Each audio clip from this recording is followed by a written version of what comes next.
Uh, Welcome, students. Welcome to this answer retake.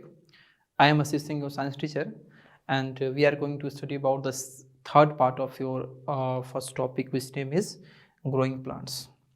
Students, ये जो हम लोग चैप्टर कंटिन्यू पढ़ रहे हैं अभी अपने इस साइंस में, वो है ग्रोइंग प्लांट्स। और इस चैप्टर के दो पार्ट हम लोग ऑलरेडी पढ़ चुके हैं और इस दो पार्ट में हम लोग बहुत कुछ सीखे हैं। खास प्रकार हम लोग फर्स्ट पार्ट में क्या क्या सीखे थे। तो फर्स्ट पार्ट में सबसे ज़्यादा हम लोग देखे थे कि एक प्लांट जो है वो सीड से किस प्रकार से अपने आप को रिप्रोड्यूस करता है, उस सीड के अंदर कौन कौन से आपके पैकेजिंग मटेरियल होते हैं। सेकेंड पार्ट में हम लोग देखे थे कि जब भी आपका कोई प्लांट तैयार होता है तो उसके अंदर फ्रूट है, फ्रूट के अंदर सीड है, यानी कि उस प्लांट के अंदर सीड है। तो वो सीड उस प्लांट से डिसअटैच होकर टूट के दूसरे जगह पे किस प्रकार से स्कैटर होता है, किस प्रकार से वो डिस्पर्स होता है, यानी उनके एजेंट्स के बारे में पढ़े थे। तीसरे पार्ट में हम लोग क्या पढ़ेंगे? तीसरे पार्ट में हम लोग फर्स्ट पार्ट और सेकंड पार्ट के बाद जो कंटेंट बचा है उसको जानेंगे। यानी कि तीसरे पार्ट में हम लोग ये चीज़ सीखने जा रहे हैं कि ठीक है, सीड के हेल्प से कुछ प्लांट अपने आप को रिप्रोड्यूस करते हैं, क्या सीड के अलावा भी प्लांट के अंदर रिप्रोडक्शन का कुछ और मेथड है? सीड का यूज ना करें, बाकी अगर हम कुछ और मेथड का यूज करके हम चाहें कि एक प्लांट्स के हेल्प से, यानी कि पेरेंट प्लांट यानी कि मदर प्लांट के हेल्प से और एक न्यू प्लांट को क्या करें, रिप्रोड्यूस करें, तो क्या ऐसा पॉसिबल है या नहीं है, इसी के बारे में हमको जानना है। ठीक है, तो आइए स्टार्ट करते हैं और हम लोग थोड़ा सा फर्स्ट पार्ट और सेकेंड पार्ट में देख ले क्या क्या पढ़े थे। तो जो हम लोग का फर्स्ट पार्ट था, फर्स्ट पार्ट में हम लोग पढ़े थे किसके बारे में? सीड के बारे में, सीड के स्ट्रक्चर के बारे में खास प्रकार के, जिसमें हम लोग बहुत सारे स्ट्रक्चर को पढ़े थे। हम लोग सीड कोट को पढ़े थे, ठीक है, सीड कोट को पढ़े थे, ठीक है। फिर हम लोग कॉटिलेडन को पढ़े थे। कॉटिलेडन में भी दो तरह के कॉटिलेडन को पढ़े थे, एक मोनोकॉट को और दूसरा डाइकॉट को, ठीक है। तीसरा हम लोग पढ़े थे इम्ब्रियो में, इम्ब्रियो के बारे में। और इम्ब्रियो भी अपने अंदर से दो तरह के पार्ट को डेवलप किया था, एक प्ल्यूम्यूल को जो कि आगे चल के सूट सिस्टम बना था, किसी प्लांट का क्या बना था, सूट सिस्टम बना था। और दूसरा था रेडिकल, जो आपका किसी प्लांट का क्या बना था कि ये एम्ब्रियो दो पार्ट में डेवलप हुआ था, प्ल्यूमेल जो कि सूट सिस्टम बना था और रेडिकल जो कि रूट सिस्टम में कन्वर्ट हुआ था। ठीक है, ये पार्ट 1 का एक क्विक समरी था, ठीक है, क्योंकि हमको पार्ट 3 जो बहुत जल्दी हम लोग को कवर करना है, इसीलिए हम क्विक समरी दे रहे हैं। ठीक है, आप लोग अगर डिटेल में इसको जानना है तो फिर पार्ट 1 को आप दोबारा देख सकते हैं, कोई इसमें इशू नहीं है। अब हम लोग आते हैं पार्ट 2। इस पार्ट सेकेंड में हम लोग क्या क्या देखे थे? तो पार्ट सेकेंड में हम लोग डिस्पर्सल ऑफ सीड को देखे थे। डिस्पर्सल ऑफ सीड के इंट्रोडक्शन को पढ़े थे कि सीड डिस्पर्सल होता क्या है। सीड डिस्पर्सल पढ़ने के बाद हम लोग इस डिस्पर्सल ऑफ सीड के एजेंट्स के बारे में पढ़े थे, ठीक है, डिस्पर्सल एजेंट्स। अब एजेंट्स में भी हम लोग बहुत तरह के एजेंट्स के बारे में पढ़े थे। सबसे पहले हम लोग पढ़े थे विंड के बारे में, ठीक है, हम लोग सबसे पहले पढ़े थे किसके बारे में? विंड के बारे में। दूसरा हम लोग पढ़े थे वाटर के बारे में। तीसरा हम लोग पढ़े थे ह्यूमन बीइंग के बारे में। चौथा पढ़े थे हम लोग एनिमल्स के बारे में। पांचवा जो कि आपका एक सेल्फ डिस्पर्सन का मेथड था, सेल्फ डिस्पर्सल का मेथड था प्लांट्स में या उनके सीड्स कंटेनिंग पैकेजेस में। खास प्रकार का अगर ये बात किया जाए पी ब्लशम, इसमें जो कि था एक्सप्लोजन, ठीक है।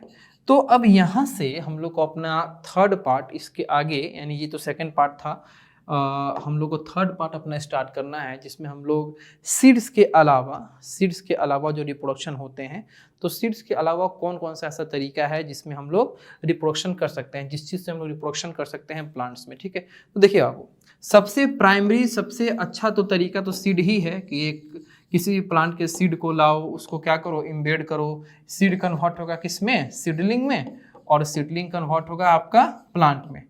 अगर सब तरीका से देखा जाए तो सबसे अच्छा तरीका यही है, लेकिन ये जो तरीका है बाबू, ये आपका टाइम टेकिंग है। ठीक है बेटा, ये क्या है? टाइम टेकिंग तरीका है।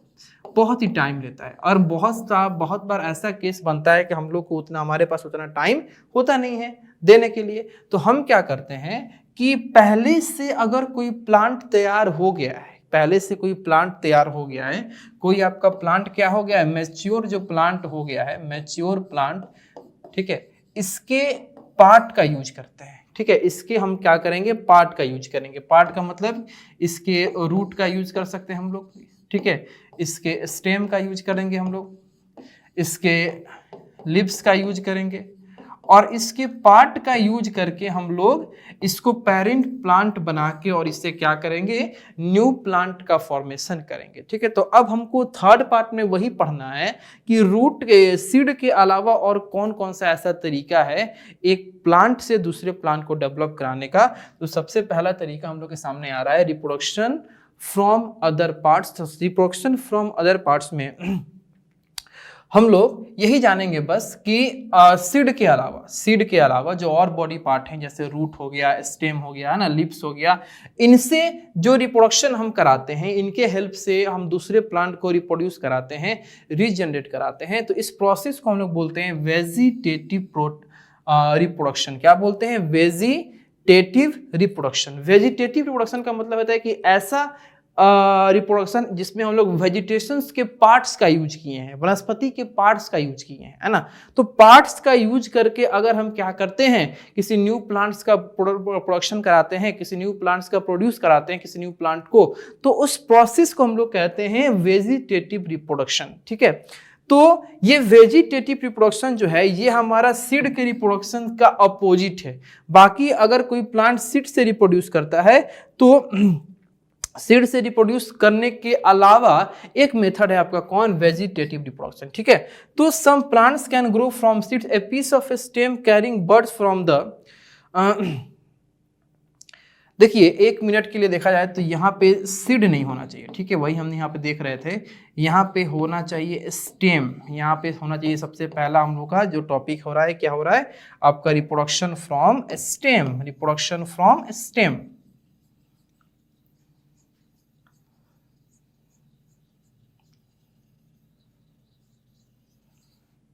आइए, थोड़ा सा ये खिचड़ी बन गया था, इसको हमने क्या किया, ठीक कर दिया। ठीक है, तो यहाँ पे हम लोग वेजिटेटिव रिप्रोडक्शन में सबसे पहला अपना टॉपिक पढ़ने जा रहे हैं, रिप्रोडक्शन फ्रॉम स्टेम, यानी स्टेम से, तने से किस प्रकार से रिप्रोडक्शन होता है। ठीक है, स्टेम से रिप्रोडक्शन किस प्रकार से होता है। तो देखिए, some plants can grow from stems, a piece of stem carrying birds from the mother plant is cut and planted in the soil, this is called stem cutting. Each stem then grow into a new plant, for example sugar cane, hibiscus and rose plant. इसको अच्छे से समझते हैं कि stem cutting process क्या है।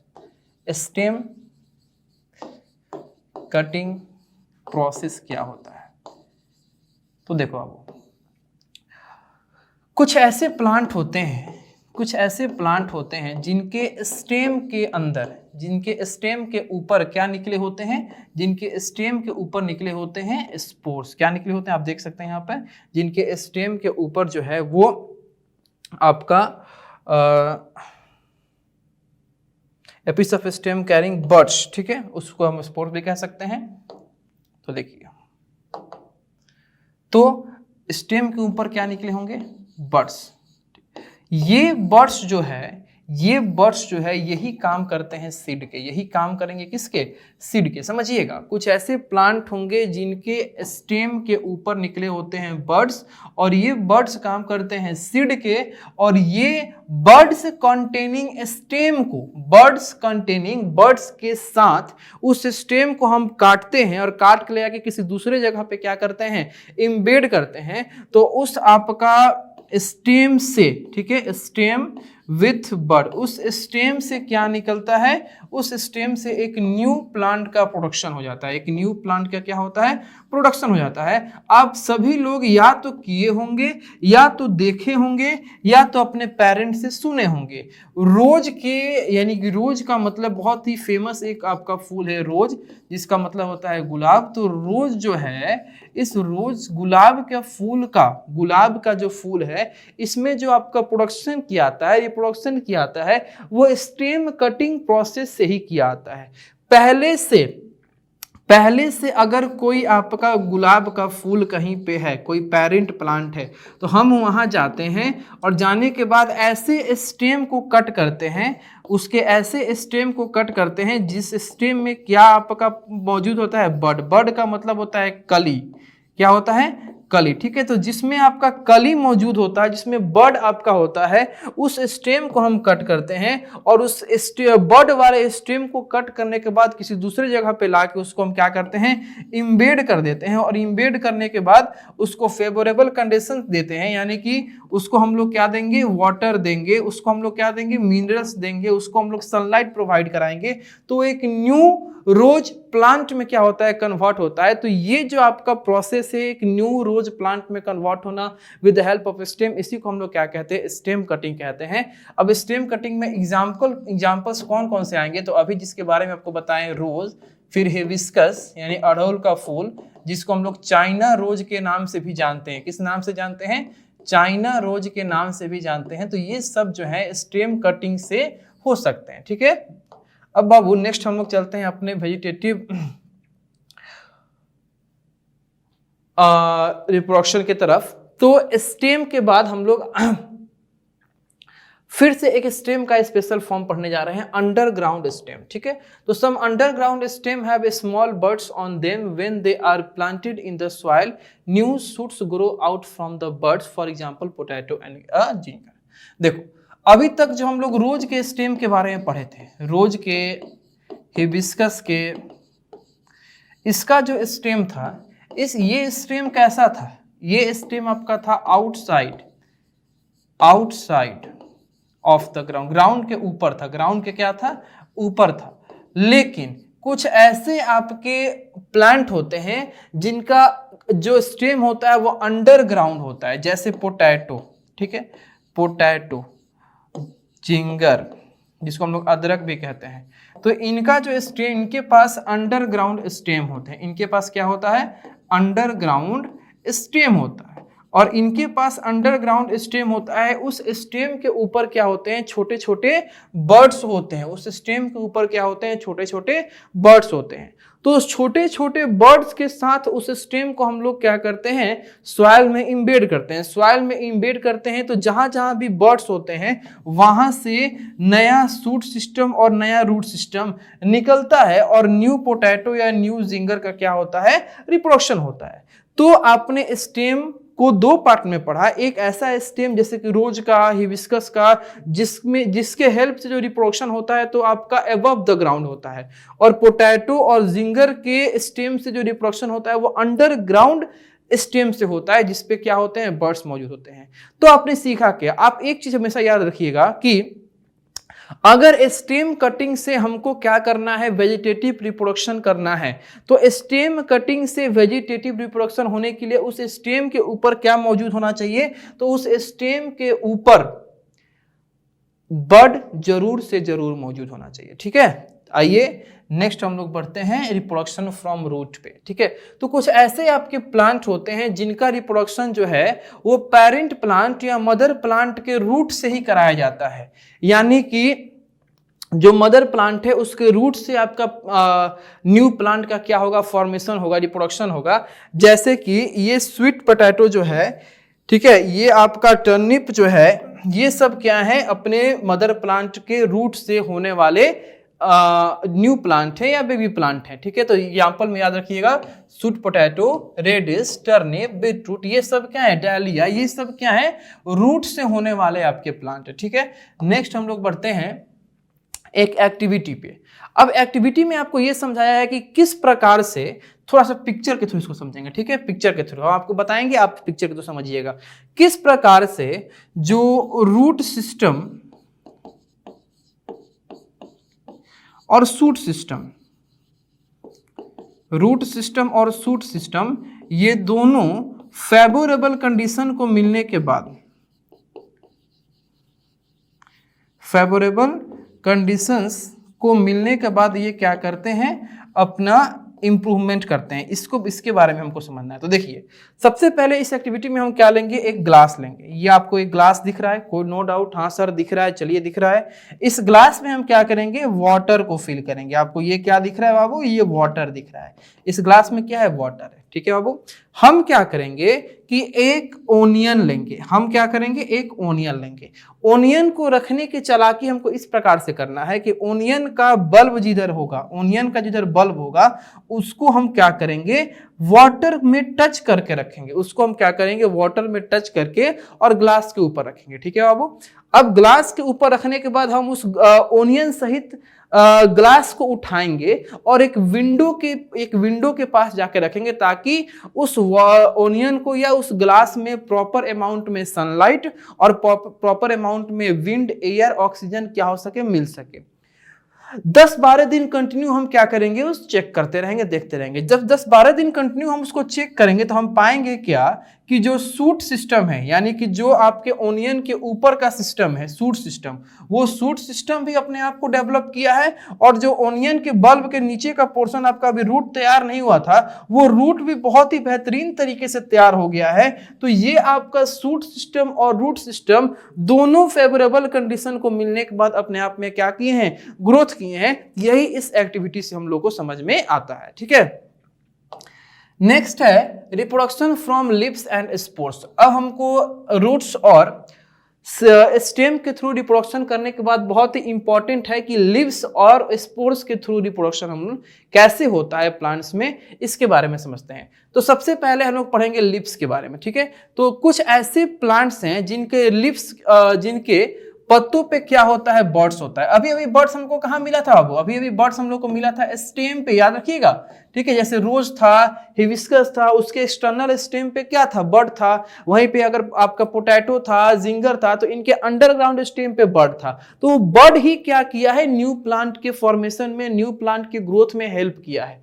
तो कुछ ऐसे आपके प्लांट होते हैं जिनके पत्तियों पे, जिनके लिव्स पे ही क्या होते हैं, स्टेम होते हैं। और ये जो आप लिव्स पे ही क्या होते हैं, बर्ड्स होते हैं। ये जो बर्ड्स होते हैं वो लिव्स के किस स्ट्रक्चर में होते हैं बाबू, तो ये जो बर्ड्स होते हैं वो लिव्स के मार्जिन पे होते हैं। मार्जिन का मतलब होता है बाबू किनारा, है ना, किनारा होता है। तो ये जो आपके लिप्स हैं, तो लिप्स का जो भी आपका कॉर्नर है, यानी लिप्स का जो भी आपका एज है, इस एज पे ये छोटे छोटे छोटे छोटे छोटे छोटे क्या निकल जाएंगे, बर्ड्स निकल जाएंगे, ठीक है। अब अगर आपका ये लिप्स यहां से टूट के या तोड़ के किसी मॉइस्ट सॉइल में, यानी कि सॉइल, गीली मिट्टी में इसको प्लेस किया जाएगा, तो इस लिव्स यानी कि इस बर्ड से क्या करेंगे, न्यू प्लांट का ग्रो हो जाएगा। तो वैसे तो एक्चुअल में देखा जाए तो न्यू प्लांट का ग्रोथ जो हो रहा है वो इस बर्ड से हो रहा है, लेकिन चूंकि ये बर्ड लिव्स में प्रेजेंट है, इसीलिए हम लोग बोलते हैं कि न्यू प्लांट का ग्रोथ किससे हुआ है, लिव्स से हुआ है। तो इस तरह के प्रोसेस से डेवलप होने वाले या इस तरह के प्रोसेस से प्रोड्यूस होने वाले जो प्लांट हैं, यानी कि बर्ड्स एंड लिव्स से प्रोड्यूस होने वाले जो प्लांट्स हैं, उसमें आपका एग्जांपल ब्रायोफाइलम का जो पत्ता है या ब्रायोफाइलम के जो प्लांट हैं, वो ब्रायोफाइलम की लिव्स के स्ट्रक्चर से क्या होते हैं, आपका डेवलप होते हैं। थोड़ा सा लिव्स को अभी और हम लोग क्या करेंगे, डिजाइन करेंगे। कुछ ऐसे प्लांट्स होते हैं, ठीक है, जिसके पास आपका स्पोर्स होता है, जिनके पास क्या होता है, स्पोर्स होता है, which give rise to new plants. These plants do not bear flowers or seeds. For example, mushroom, ferns and mosses. ठीक है, कुछ ऐसे प्लांट होंगे जिनके पास आपका एक स्पेशल स्ट्रक्चर होता है, जिस स्पेशल स्ट्रक्चर को हम बाबू क्या बोलते हैं, स्पोर बोलते हैं। और वो स्पोर जो होता है, वो स्पोर ही डायरेक्ट न्यू प्लांट को ग्रो कराता है, वो स्पोर ही डायरेक्ट न्यू प्लांट को ग्रो कराता है। और जिस भी प्लांट के पास स्पोर्स होते हैं वो एक स्पेशल कैरेक्टरिस्टिक्स को नहीं करते हैं, यानी कि वो ना ही आपके फ्लावर्स को बियर करते हैं और ना ही वो सीड्स को बियर करते हैं, वो डायरेक्ट स्पोर्स को बियर करेंगे। और स्पोर्स को बियर करने के बाद उस स्पोर से ही न्यू प्लांट का क्या हो जाएगा, आपका रिप्रोडक्शन हो जाएगा। उस स्पोर से ही न्यू प्लांट्स का क्या होगा, रिप्रोडक्शन होगा। और जब न्यू प्लांट्स का रिप्रोडक्शन हो जाएगा, ठीक है, तो वहीं से आपका हम लोग ये बोलेंगे कि स्पोर्स के थ्रू आपका प्रोडक्शन हुआ है। तो इस तरह के रिप्रोडक्शन को करने वाले या इस तरह के प्रोसेस से रिप्रोड्यूस होने वाले जो प्लांट हैं, उनका एग्जाम्पल याद रखिएगा, मशरूम, फर्न्स, ठीक है, मॉसेस, ये सब क्या है, आपके स्पोर्स से होने वाले या स्पोर्स के होने से प्रोड्यूस होने वाले, रिप्रोड्यूस होने वाले क्या हैं? प्लांट्स हैं।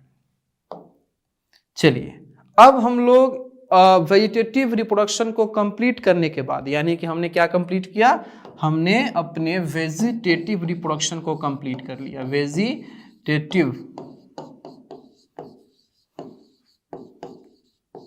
वेजिटेटिव रिप्रोडक्शन को हमने कंप्लीट किया। वेजिटेटिव रिप्रोडक्शन को कंप्लीट करने के बाद वेजिटेटिव रिप्रोडक्शन में हम लोग क्या क्या देखें? तो हम लोग देखें आपका reproduction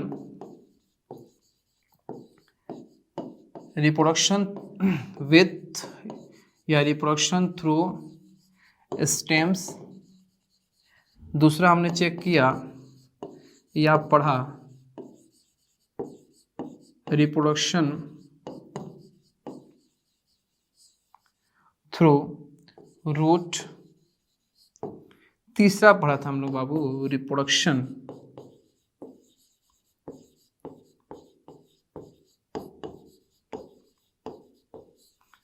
through stem, root and stem और रूट के बाद हम लोग पढ़े थे लिप्स में वैसे लिप्स जिनके मार्जिन्स पे क्या थे? जिनके मार्जिन्स पे क्या मौजूद था? बर्ड्स मौजूद था। देखिए बर्ड्स बहुत ही इंपॉर्टेंट रोल को प्ले कर रहा है, ठीक है। हम लोग स्टेम भी वही यूज कर रहे थे जिसके बॉडी के ऊपर क्या था? बर्ड्स मौजूद था। हम लोग लिप्स भी वही यूज कर रहे हैं जिनके मार्जिन्स पे या जिनके बॉडी पे क्या मौजूद है? बर्ड्स मौजूद है, ठीक है। फिर हम लोग पढ़े थे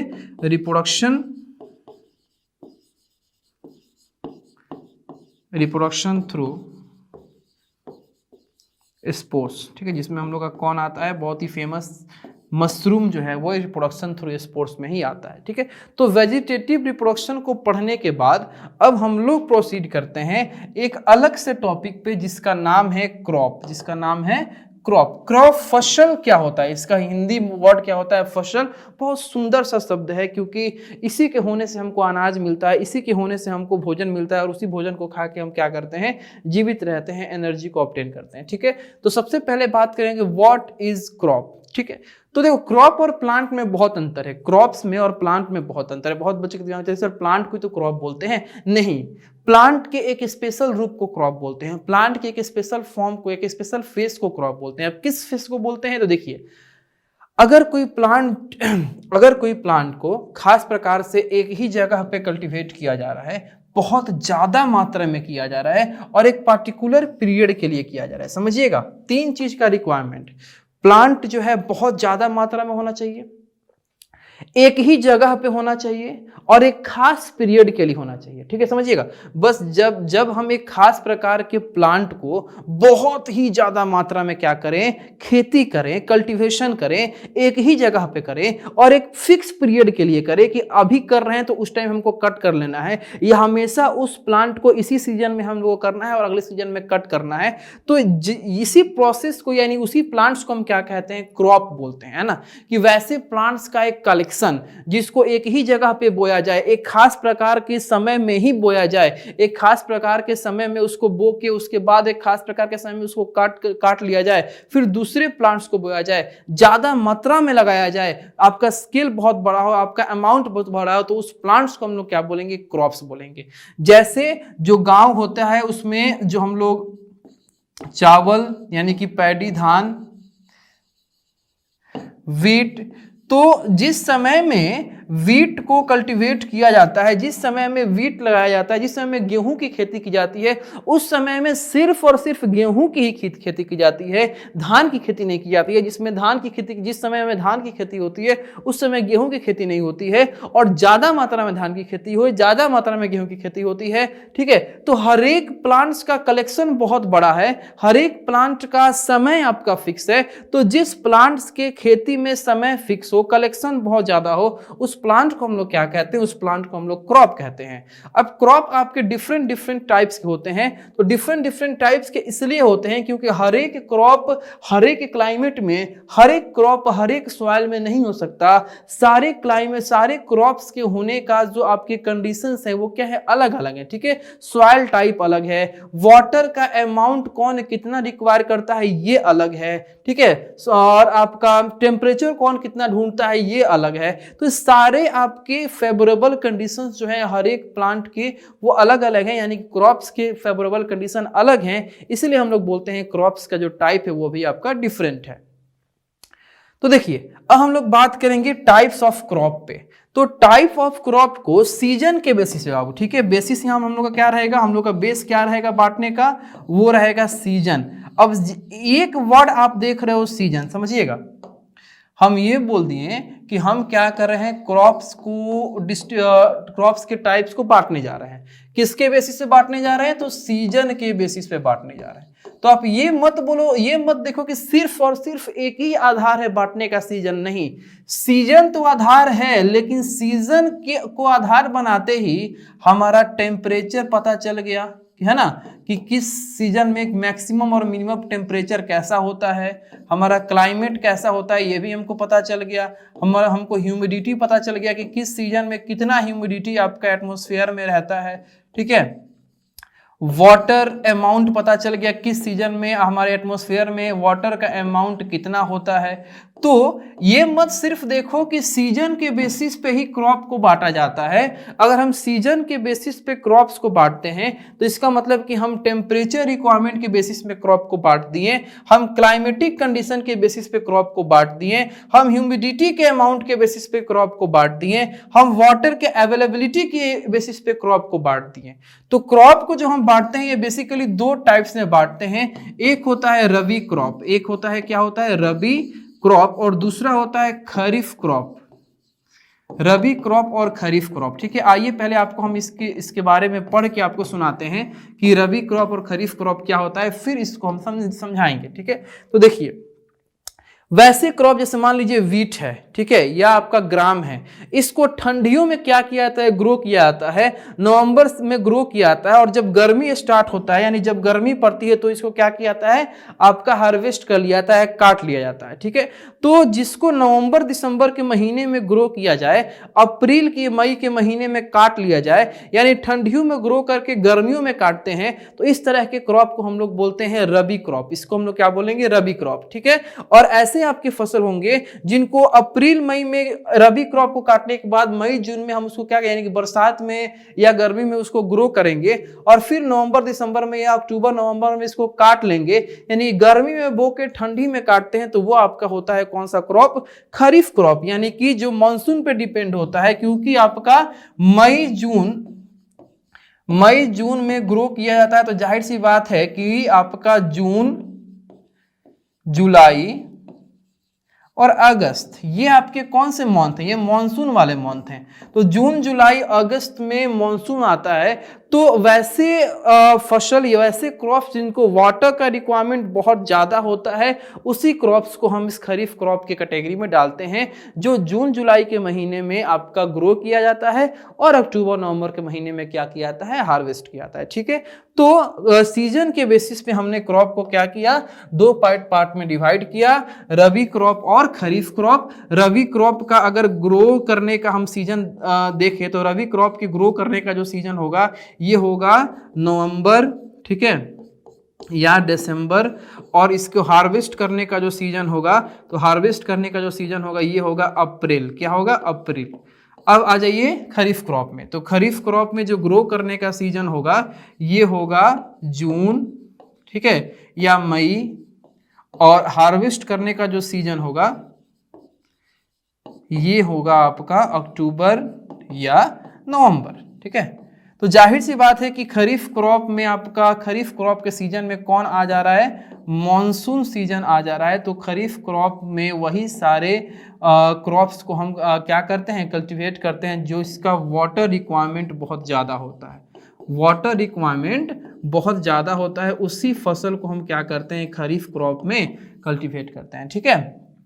तो ये था हम लोग का क्रॉप्स को बांटे हम लोग, ठीक है। तो रबी क्रॉप और खरीफ क्रॉप हो गया, ठीक है। अब हम लोग बात करेंगे कि क्रॉप्स को हेल्दी कैसे रख सकते हैं, या क्रॉप को हेल्दी रखना कितना जरूरी है। तो देखिए crops need to be grow on a very large scale to feed the entire population of a country. The practice of growing crops on a large scale is called agriculture. हमारी country का, हमारे देश का जो population इतना तेजी से बढ़ रहा है, तो हमारे देश का जो पॉपुलेशन इतना तेजी से बढ़ रहा है, तो इस पॉपुलेशन के पेट को भरने के लिए बहुत ज़्यादा मात्रा में अनाज की ज़रूरत है। उस ज़्यादा मात्रा में अनाज को उगाने के लिए हम क्या करते हैं, बहुत ज़्यादा मात्रा में क्रॉप्स को कल्टीवेट करते हैं, ग्रो करते हैं। इसी प्रैक्टिस को एग्रीकल्चर कहा जाता है, इसी प्रैक्टिस को कृषि करना यानी खेती करना कहा जाता है। ठीक है, अब देखिए एक क्रॉप को, एक अच्छे से क्रॉप को प्रोड्यूस करने का स्पेशल रिक्वायरमेंट या इसेंशियल रिक्वायरमेंट क्या क्या है। तो जो किसान उस क्रॉप को प्रोड्यूस करने जा रहा है, उस क्रॉप के प्रोडक्शन मेथड को उस किसान को अच्छे से नॉलेज हो कि उस क्रॉप के लिए कौन सा बेहतरीन सॉइल चाहिए, कैसा क्लाइमेट चाहिए, किस प्रकार का मैन्योर या फर्टिलाइजर चाहिए, किस प्रकार का आपका कितना प्रकार में कितना अमाउंट में वाटर चाहिए। तो एक फार्मर को आपका परफेक्ट नॉलेज होना चाहिए उस क्रॉप को कल्टीवेट करने के लिए। ठीक है, और फार्मर को पता होना चाहिए कि कितना अमाउंट में फर्टिलाइजर हम सॉइल में दें जिससे कि आपका जो क्रॉप हो वो बर्बाद भी ना हो और अच्छे क्वांटिटी में क्रॉप क्या हो सके, आपका ग्रो हो सके। ठीक है, फर्टिलाइजर आपके दो तरह के होते हैं, एक ऑर्गेनिक फर्टिलाइजर होता है और एक आपका इनऑर्गेनिक फर्टिलाइजर होता है। तो जो ऑर्गेनिक फर्टिलाइजर होता है ये तो ज़्यादा हार्मफुल नहीं होता है, क्योंकि ऑर्गेनिक फर्टिलाइजर को ही हम एक दूसरे नाम से जानते हैं जिसका नाम है क्या, मैन्योर, जिसका नाम है मैन्योर। और मैन्योर जो होता है ये